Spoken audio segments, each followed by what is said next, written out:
What if I told you that, from the moment you took your first breath, you've been enslaved, and you didn't even know it? But don't worry, this isn't a tale of chains and captivity imposed by someone else. No, the chains that bind you are far more subtle. They are the desires, impulses, and demands of your very own body. Consider this: every single day, you follow the needs of your body without even questioning it.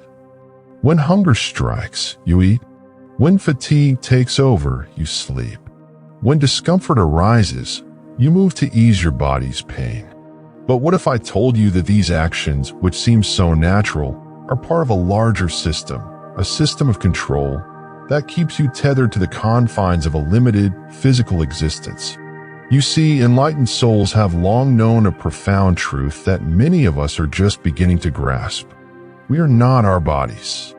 The body is merely a vessel, a tool, a temporary dwelling for our eternal soul. Yet, far too many of us live as though the body is all there is. We act as if the signals it sends us are orders we must obey. In this video, I'm going to share with you how spiritually awakened souls break free from the shackles of the body. They learn to rise above its demands, align with their higher purpose, and live not in reaction to physical impulses but in accordance with spiritual truth. Stay with me until the end, for this journey could transform your life in ways you never imagined. From the moment we are born, the body begins to assert control over us.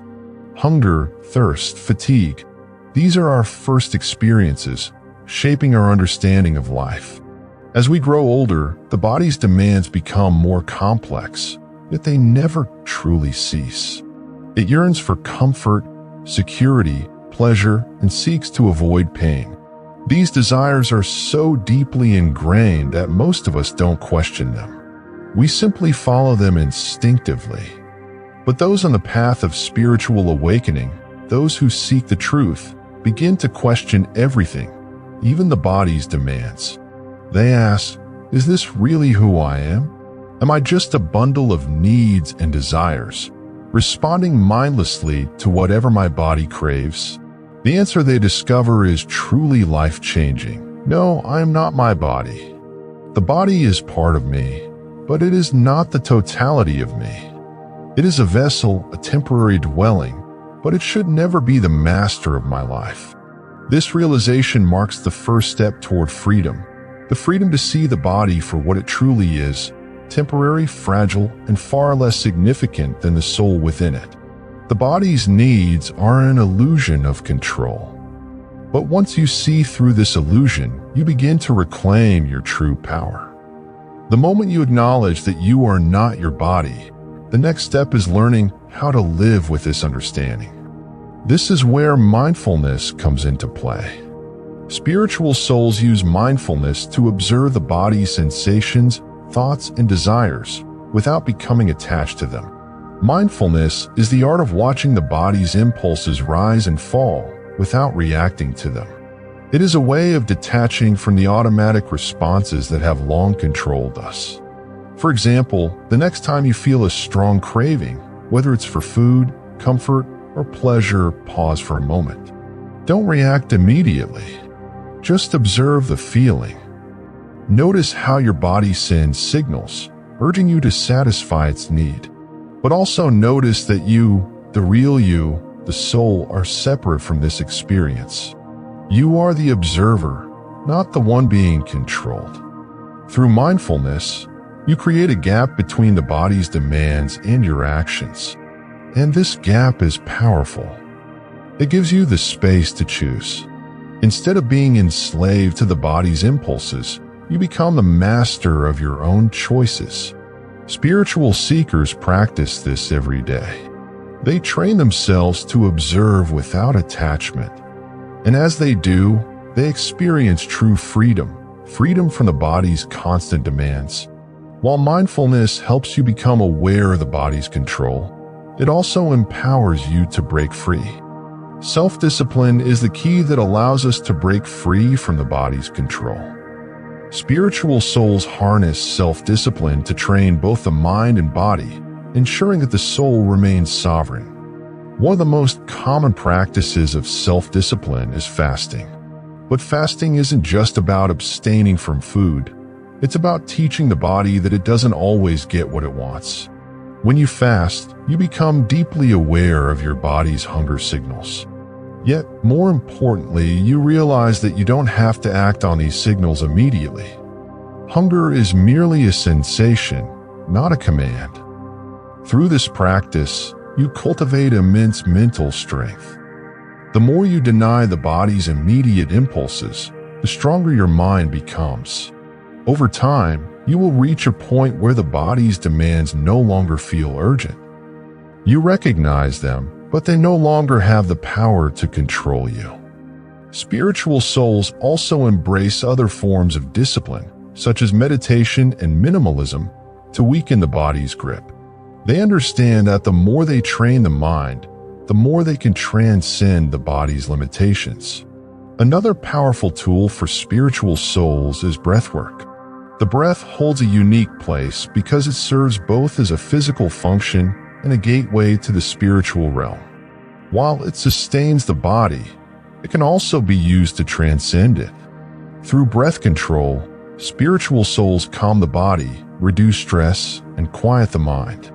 Practices like pranayama and yoga teach us to slow the breath, bringing our awareness inward.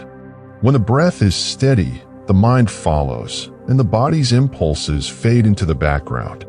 In moments of stress or discomfort, focusing on your breath can return you to a place of calm and control. It reminds you that you are more than the body's reactions. You are the soul that breathes life into this temporary vessel. Perhaps the greatest fear the body holds is the fear of death. The body is aware of its mortality, and this knowledge creates a profound fear. This fear drives much of our behavior, pushing us to seek comfort, security, and ways to prolong life. But spiritual souls come to understand that the fear of death is rooted in a misunderstanding. The body may die, but the soul is eternal. When this truth is realized, the body's final hold on you, the fear of its end, begins to dissolve. By confronting the fear of death, spiritual souls free themselves from the body's ultimate chain. They come to understand that life is far greater than the physical experience, and this understanding enables them to live fully, not driven by fear. When you no longer fear death, the body loses its grip on your life. You begin to live in alignment with your soul's purpose, knowing that the end of the body is not the end of who you are. So, how do spiritual souls live once they have broken free from the body's control? They live in alignment with their soul's purpose. This means they make choices based on what serves their higher self, not on what serves the body's desires. When you live in harmony with your soul, you experience a profound sense of peace.